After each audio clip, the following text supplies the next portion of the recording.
प्रसार भारती अभिलेखागार की प्रस्तुति सदाबहार सुनहरे दौर का अनमोल खजाना।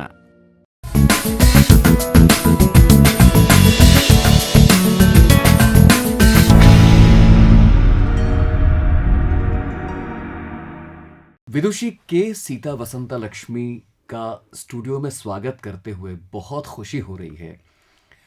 मैं आपके नाम पर सीधा इसलिए आया कि एक, आप किसी वैसे परिचय के मोहताज नहीं हैं, क्योंकि आपका जो क्षेत्र है संगीत का, उसमें सभी आपको जानते हैं।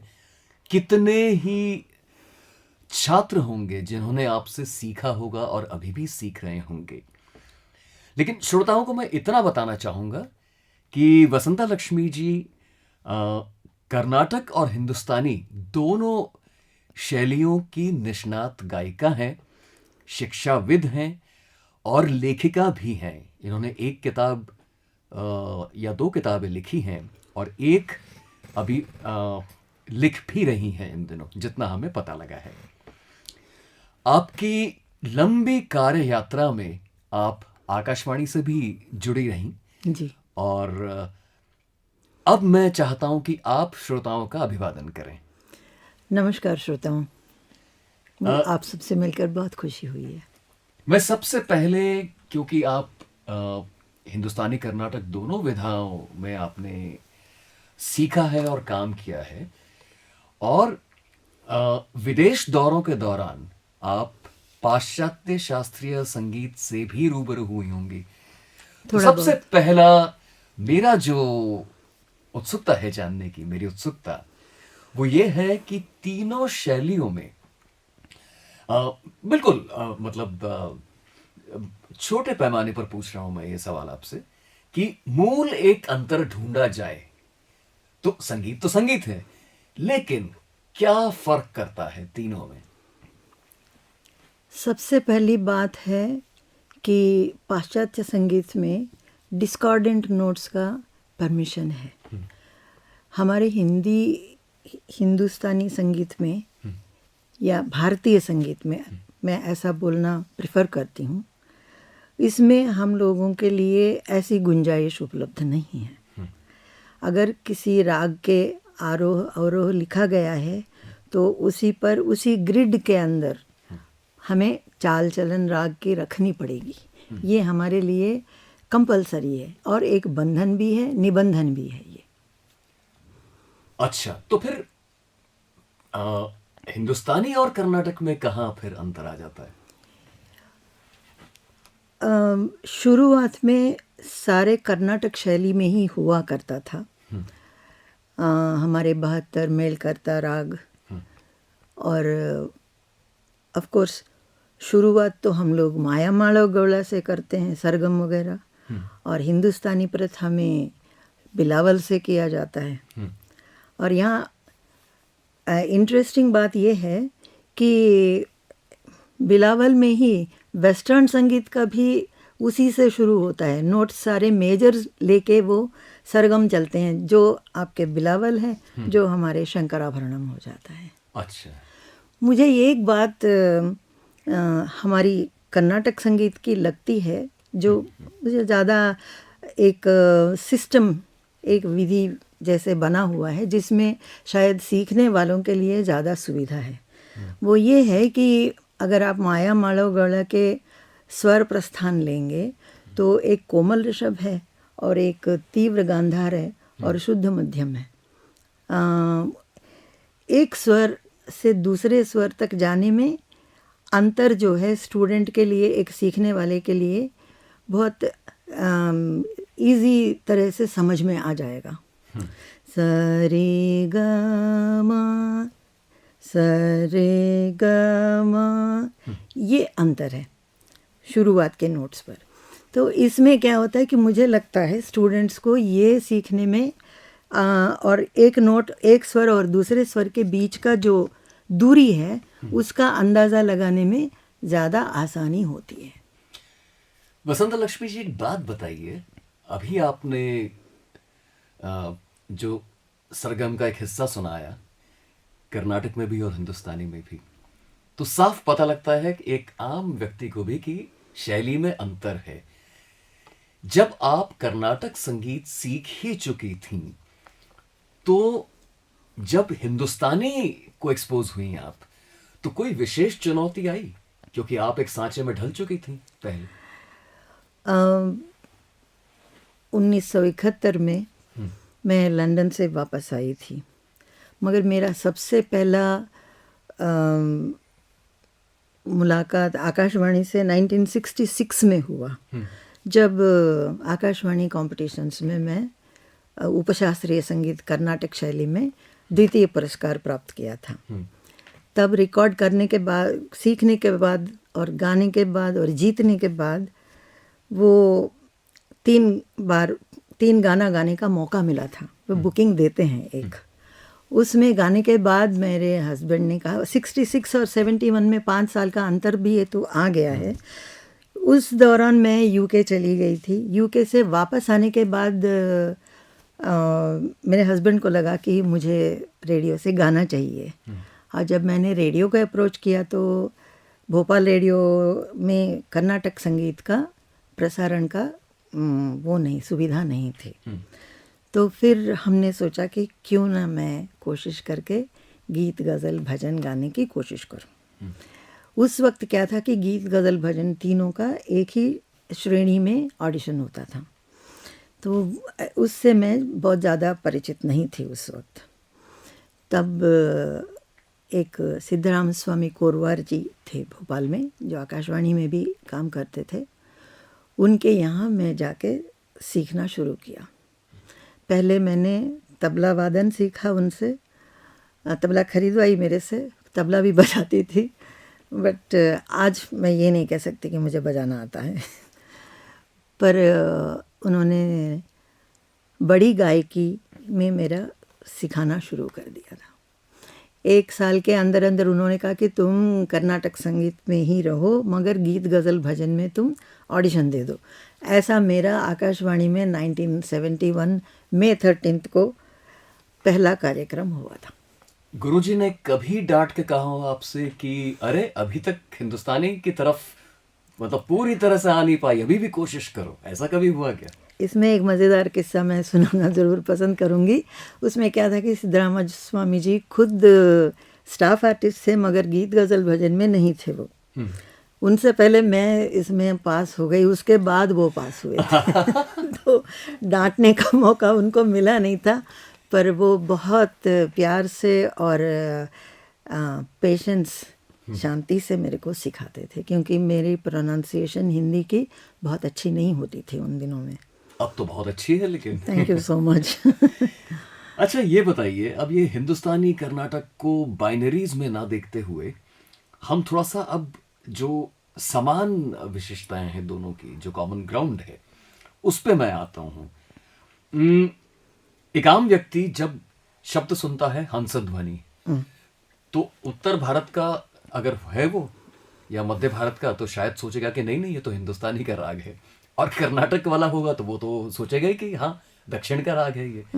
ऐसे जो कुछ रागों में जो ओवरलैपिंग है, उसके बारे में श्रोताओं को बताइए हमारे। हंसध्वनि जो है 17 सदी का जो मुत्तुस्वामी दीक्षितर एक वाग्गेयकार हैं, उनके पिताजी से क्रिएट किया गया था। इनकी सृष्टि है वो। उसमें उन्होंने ये वातापि गणपतिं भजे कंपोज किया है, बहुत लोकप्रिय है। यस। उसके बाद में ये वेंकटमखी के जो 72 मेलकर्त राग थे, वो हिंदुस्तानी राग में भी, शैली में भी उसका अनुसरण होता था, जब तक भातखंडे जी पिक्चर में नहीं आए थे। अच्छा। उन्होंने 72 जो मेल करता राग जो हैं, उनको छोटा करके 10 थाट में विभाजन किया है। अब 10 थाट में एक एक राग का जो 72 का है, तो फिर उसके ऊपर ओवरलैप, एक के ऊपर दूसरे, और बहुत सारे राग एक थाट के अंदर इंक्लूड होना, वो भी हो गया था। इस वजह से हिंदुस्तानी शैली में आपको 10 ही पाए जाते हैं, जहाँ हमारे 72 हैं, और हर 72 राग के हर राग को 384 नंबर में डिवाइड कर सकते हैं, बढ़ा सकते हैं उसको। इस तरह से आप सोचिए कितना गुंजाइश है उसमें करने के, नए राग क्रिएट करने के लिए बहुत सारा गुंजाइश है। और लोग आजकल भी अभी भी ट्राई करते रहते हैं नए नए राग उसमें इंट्रोड्यूस करने के लिए। जैसे हंसत बनी है वैसे शायद और राग भी हैं जहाँ पे चारुकेशी है जो एक्सेप्ट किया हुआ है, बिलावल है जो दोनों जगह एक ही है, खमाज है, किरवाणी। कीरवाणी है, जी जी। ऐसे बहुत सारे राग हैं, यमन है। लेकिन क्या जब हम कहते हैं कि ये दोनों शैलियों में गाया बजाया जाता है तो क्या नोट्स वो ही रहते हैं? नोट्स वही रहते हैं। हिंदुस्तानी शैली और कर्नाटक शैली में एक प्रमुख डिफरेंस है। वो ये है कि हमारे कर्नाटक शैली में गमक, जिसको इंग्लिश स्टाइल में विब्राटो कहते हैं, एक कंपन हर नोट में नहीं हो पाता है वो। जैसे तीव्र मध्यम है उसमें गमक नहीं होता है, ऐसे ही तीव्र निषाद उसमें भी नहीं होता है, बाकी सुरों में ज़रूर हो जाता है। और एक चीज़ और है जो ख़ास है कर्नाटक संगीत के लिए कि कुछ शुद्ध ऋषभ और चतुश्रुति ऋषभ के अलावा एक षट्श्रुति ऋषभ भी है। अच्छा। उसमें क्या होता है, षट्श्रुति ऋषभ जब लगेगा तो तीव्र गांधार ही लगेगा या फिर साथ में कोमल ऋषभ ही लगेगा, क्योंकि वो है एक्चुअल में साधारण गांधार। सा ग सरी ग सरी ग म, वो ऋषभ ही गांधार बन जाता है। तो दूसरा मतलब उसमें शुद्ध ऋषभ नहीं लग सकता है, कोमल ऋषभ ही लगाना पड़ेगा। ऐसा कुछ खासियत है, ऐसे दैवत में भी है। एक अन्य स्वर ऐसा निषाद के लिए भी होता है। वसंत लक्ष्मी जी, थोड़ा वैश्विक पैमाने पर बात हो जाए, तीनों शैलियों, जैसा मैंने शुरुआत में कहा था पाश्चात्य, हिंदुस्तानी और कर्नाटक, उसमें एक समान चीज मैं देखता हूं कि वायलिन जो वाद्य यंत्र है इसका तीनों में इस्तेमाल होता है। कभी ये लगता है कि नहीं यहीं का है, कभी लगता है नहीं यहाँ का कैसे हो सकता है, वायलिन तो बाहर का है। तो इसकी जो यात्रा रही है वायलिन वाद्य यंत्र की, उसके बारे में थोड़ा सा हम जानना चाहिए। वो भी बहुत दिलचस्प है। मुत्तुस्वामी दीक्षितर के एक छोटा भाई थे, उनका नाम बाला साहेब है। वो शायद बनारस में या कहीं वो वायलिन सीख के आए थे, हिंदुस्तानी शैली में सीख के आके उसको फिर कर्नाटक शैली में प्रैक्टिस किया। उसके बाद उनको लगा कि ये उसकी वायलिन की साउंड आप अगर देखते हैं शब्द तो कंटिन्यूअस सुर निकलता है, मतलब उसमें ब्रेक्स नहीं होते हैं।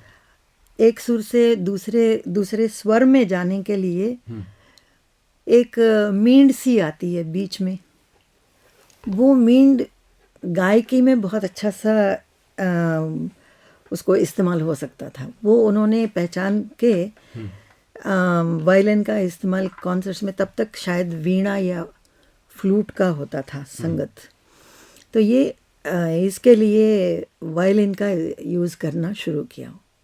अच्छा। तब से फिर पीछे मुड़ के देखना हुआ नहीं है। वो इतना अच्छा समा गया कर्नाटक संगीत में कि उसके बिना तो कोई कॉन्सर्ट का कोई इसका सोच ही नहीं सकता है। मतलब ये बड़ी ताजुब की बात है कि रेडियो में भी वो उसी प्रकार में एक्सेप्ट हो चुका है, जबकि हारमोनियम को थोड़ा वक्त लगा था एक्सेप्ट होने में। इफ़ आई एम राइट, मैं शायद गलत नहीं हूँ उसमें, कि हारमोनियम को ज़्यादा वक्त लगा, वायलिन को बड़ी जल्दी अनुमति प्राप्त हो गई है। उसी से हिंदुस्तानी की बात मुझे याद आती है। अब जैसा कहते हैं कि कुछ वाद्य यंत्र होते हैं जो इंसानी आवाज़ को कॉपी करते हैं, काफ़ी नज़दीक होते हैं। तो वायलिन की तरह ही क्या हिंदुस्तानी के हवाले से मैं कहूँ तो सारंगी का भी क्या वही स्थान है जो वायलिन का है, ये दोनों फिर अलग हो जाते हैं कहीं गुणवत्ता की दृष्टि से? अगर कॉन्सर्ट में संगत की बात आती है तो दोनों का एक ही स्टेटस है, अच्छा। कोई एक दूसरे से कम नहीं है। क्योंकि सारंगी भी उसी तरह से संगत देते हैं, जहाँ गायक को या गायिका को थोड़ा सांस लेने की फुर्सत मिल जाती है, और जो श्रोता हैं उनको ये नहीं लगता कि गैप आ गया है, खाली चल गया टाइम, वो कुछ नहीं हो रहा है, ये एहसास नहीं होता है उनको, क्योंकि बीच में कुछ बज रहा है जो कानों को बहुत अच्छा लग रहा है, और उसी का कोई दूसरे प्रकार, दूसरे आलाप, दूसरे जोड़, वो छोटे छोटे से उसको ऐसा अच्छा सा गैप को भर देता है कि एक कंटिन्यूटी सुनने में, जो आनंद जो है उसमें रुकावट नहीं होती है, एकदम कंटिन्यूअस आनंद उसमें उनको मिल जाता है। वो मुझे दोनों इंस्ट्रूमेंट्स में बहुत स्पेशल चीज़ लगता है, जो एक गायक को इतना अच्छा सपोर्ट देता है गाते समय। अगर वो कहीं सांस भी छूट गई तो सुनने वाले को पता भी नहीं चलता है, इतना अच्छा एक दूसरे का सपोर्ट उसमें, ये एक ऐक्यता समझिए उसमें, एक यूनिटी, वो बहुत अच्छा लगता है मुझे। दोनों इंस्ट्रूमेंट्स में मैंने देखा ये। वसंत लक्ष्मी जी, थोड़ा सा संगीत से बाहर निकलते हैं, और बल्कि देश की सीमाओं से बाहर निकल कर देखते हैं। मैं आपकी एक याद को ताज़ा करना चाहता हूँ। शहर था लंदन, स्थान था सेंट पॉल्स कैथीड्रल, और काफ़ी विशिष्ट लोग मौजूद थे वहाँ पर। जी। तो लेकिन बात लौट के संगीत पर ही आ रही है। मैं चाहता हूँ कि वो याद आप हमारे श्रोताओं से साझा कीजिए। 1968 से मैं थी लंदन में, और वहाँ मैं एक जॉब भी कर रही थी as a secretary in an American firm. वो करते करते भी मैंने गाना तो नहीं छोड़ा था। एक छोटा सा सुरपेटी मैं अपने साथ लेके गई थी ताकि मैं हर दिन रियाज कर सकूं। उस वक्त मेरा उस दौरान श्रीमती टी सूर्य कुमारी, जो मिस इंडिया नंबर 2 थी और उड़न खटोला पिक्चर में एक्टिंग भी किया उन्होंने, वो लंदन में रहती थी उन दिनों। तो इत्तेफाक से वो मेरे हस्बैंड की आंट भी है, बुआ है, तो उनसे मिलने जाते थे। तो उसने कहा कि मेरे तुम गाना क्यों नहीं गाती हो, मेरे लिए गाओ। तो फिर ऐसे उनके साथ कुछ डांस के लिए गाते गाते उन्होंने कहा कि अभी सेंट पॉल्स कैथेड्रल में गांधी शत जयंती मनाई जा रही है, जन्मदिन दिवस की, तो तुम भी गांधी प्रिय भजन गाओ मेरे साथ, हम दोनों मिलकर गाते हैं। तो ऐसा मुझे सेंट पॉल्स कैथेड्रल में लॉर्ड माउंटबैटन, जो कि हमारे लास्ट गवर्नर जनरल थे, आर्च बिशप ऑफ कैंटरबरी, और इंडियन एम्बेसडर, और 25 देशों से प्रतिनिधि आए हुए थे, उनके सामने गाने का मौका मिला। और वही चीज़ को BBC ने उस वक्त टेलीविज़न में ब्रॉडकास्ट किया था। And EMI universal music records, उन्होंने एक LP रिकॉर्ड विनाइल बनाया था। उन दिनों में विनाइल LP रिकॉर्ड्स बनते थे। उन्होंने एक कॉपी मुझे कॉम्प्लीमेंट्री तौर पे दिया भी था। क्या बात है। आपको याद है कि कौन सा भजन था वो? हरि तुम हरो जन की भीर। आपको याद है अभी? मैं एक लाइन गा सकती हूँ। हरि तुम हरो जन की भीर, हरि तुम हरो जन की भीर। क्या बात है, क्या बात है। वसंत लक्ष्मी जी, आते हैं आपकी लिखी पुस्तक पे। मैं देखना चाहूंगा इसे। Indian music as complementary therapy, जो आपने लिखी है। Yes. सुरमणि KS वसंता लक्ष्मी। हम ये इसके सार स्वरूप, इस पुस्तक के सार स्वरूप जानना चाहेंगे कि भारतीय संगीत एक थेरेपी के रूप में आपने कौन कौन से ऐसे उसके एलिमेंट्स इस किताब में लिए हैं? एक्चुअली आप देखेंगे तो भारत देश में एक बच्चा पैदा होता है तब से वो गाने के बिना रहता ही नहीं है, जीवन उसका होता ही नहीं है। माँ शुरू करती है एक लोरी गा के, राम लाली मेघ श्याम लाली, ये लोरी है। और राम के नाम लेते, ये तो जायज़ ही सी बात है कि देश में, हमारे देश में तो जो भी गाना होता है भगवान को सुलाते हुए जो गाया, वही बच्चे को भगवान स्वरूप मानते हुए भी वही गाने गाए जाते हैं। तो बच्चा पेट में है, पैदा हुआ है, बढ़ता जा रहा है, तब से उसका यही बड़ा होने का तरीका यही है, गाना सुनते सुनते। आपको मालूम भी होगा कि अगर हम शहरी ना बनकर गांव की तरफ जाएंगे तब भी चावल कूटते समय, हल्दी कूटते समय, मिर्ची कूटते समय उनके कारीगीत ही हैं। सर गाना ही गाते गाते अपना श्रम भूल जाते हैं। तो इतना अच्छा, मतलब गाने को हमने अपनी ज़िंदगी में पिरो के रखा है कि उसके बिना तो हमारे जीवन का सोच ही नहीं सकते। भला बंदा गा भी ना पाए तब भी सुनेगा ज़रूर और सुन के आनंद भी लेगा। तो उसमें इतना उनका उत्तेजन होती है, श्रम की जो थकावट है वो दूर हो जाता है, मन शांत हो जाता है।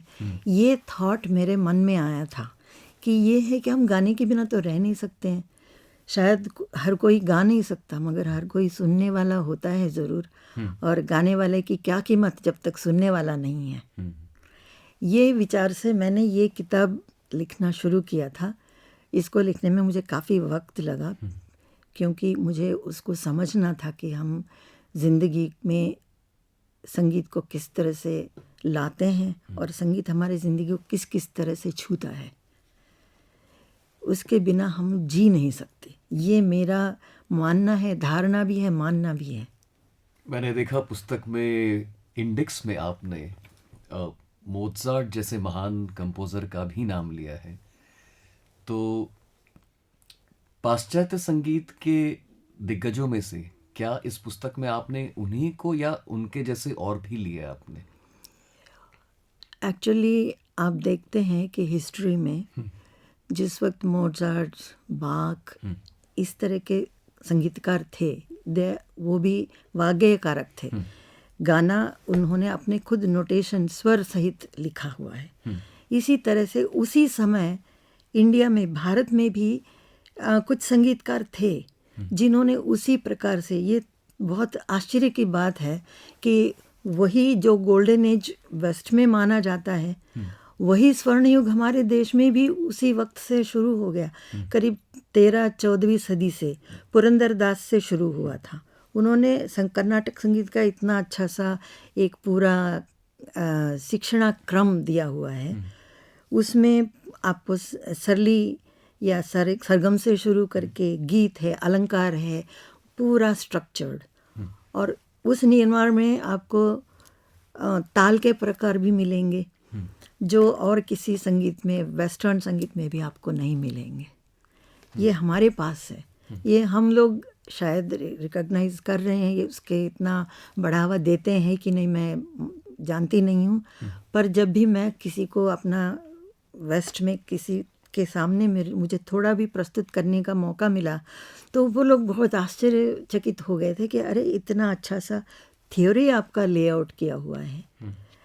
उससे मतलब अगर किसी ने सीख लिया तो आपके पास पूरा एक नक्शा बना हुआ है गले की ट्रेनिंग के लिए।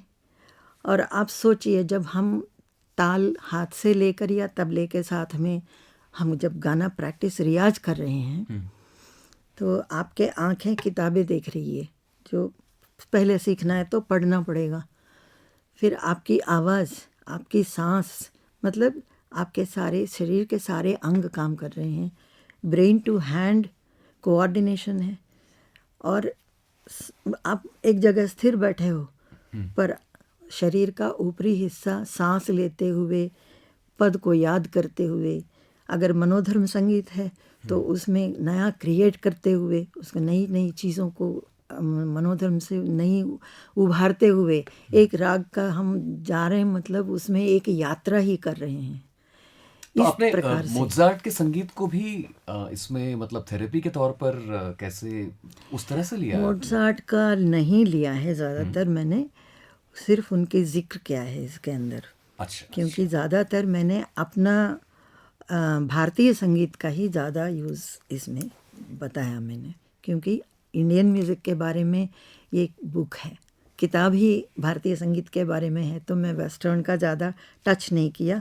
ठीक है। और मुझे ये भी कहना जायज़ होगा इस वक्त कि वेस्टर्न संगीत मैंने सीखा नहीं है, सिर्फ सुना है।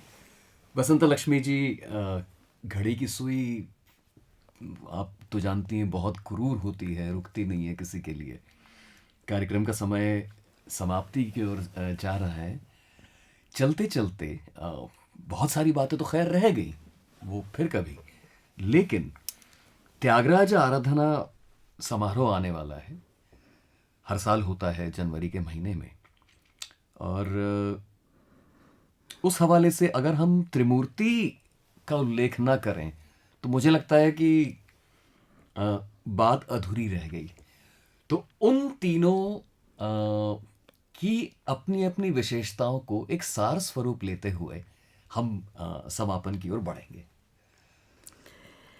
राम जी का नाम लेते ही त्यागराज को याद करना ही पड़ेगा, क्योंकि उनका जीवन पूरा राम जी के लिए ही उन्होंने किया है। उनके पास राम, लक्ष्मण, सीता का 3 मूर्ति रखते थे घर में, और उनकी हर दिन पूजा, वो सिर्फ उसके लिए जिया है, पूजा के लिए ही जिया है उन्होंने।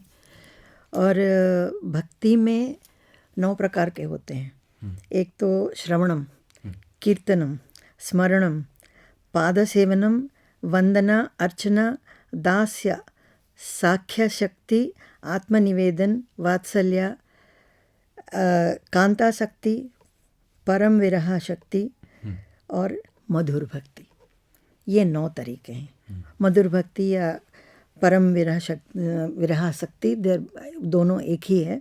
मधुर भक्ति नाम से तो काफ़ी मतलब अपने आप को नायिका समझ के राम को या कोई भी भगवान को अपना प्रिय समझकर उनके लिए रहना, वो गाना, उस तरह की भक्ति भी बाद में चैतन्य महाप्रभु से शुरू हुई थी। पर उससे पहले जब त्यागराजा का था और राम जी का नाम लेते हुए, तो 2 ही कवि मुझे वाग्यकार मेरे नज़र में आते हैं। एक त्यागराज है, दूसरा रामदास है, जो निज़ाम के साथ काम करते थे तहसीलदार के रूप में, और जो सबसे जो कर वसूल किया गया था लोगों से, निज़ाम के उसमें धनागार में डिपॉजिट करना था, जमा करना था, वो जमा किए बगैर वहाँ भद्राचल के राम जी का टेम्पल का पूरा रिनोवेशन करा के, राम, सीता, लक्ष्मण भाई के लिए सब ये जेवर आभूषण बनवा करके वो पैसे खर्चे कर लिए। उसके लिए उनको जेल में रखा गया था।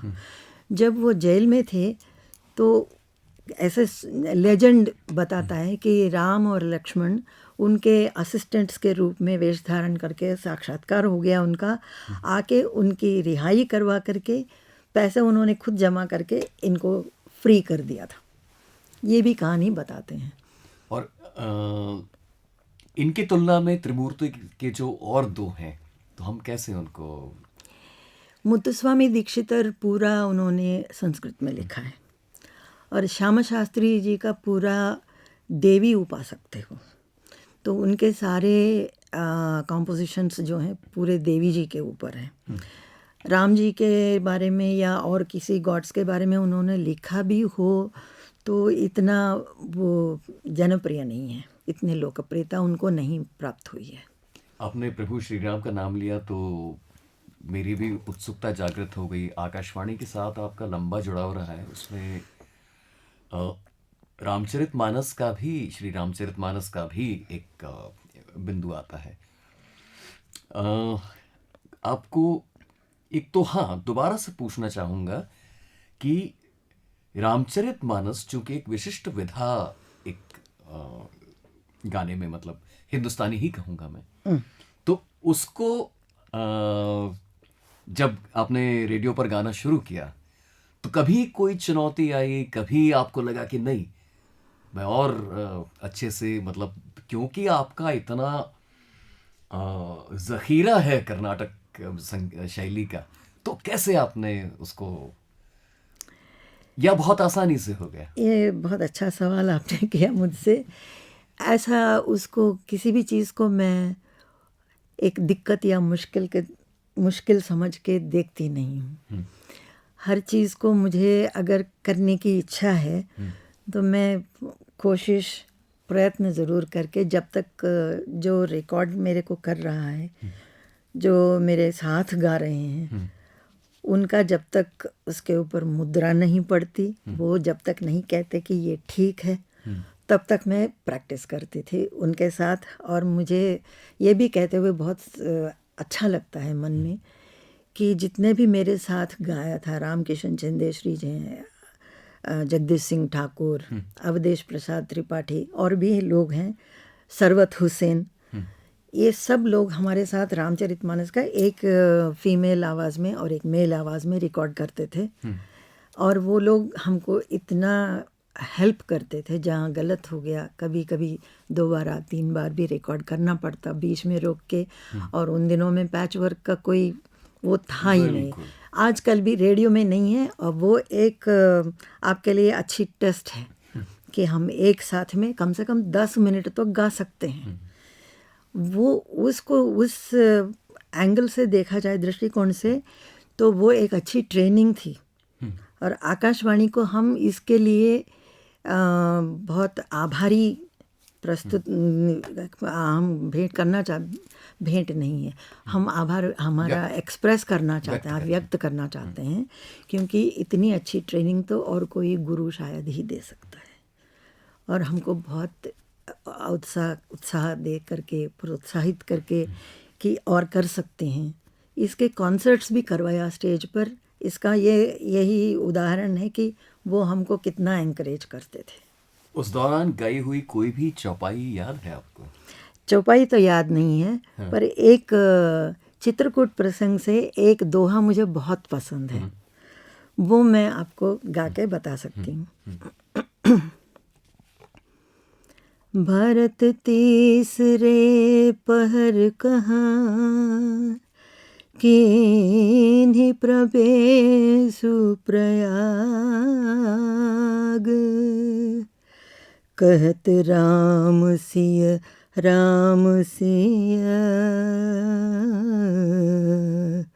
उमगी उमगी अनुराग। बहुत मधुर, बहुत मधुर। धन्यवाद।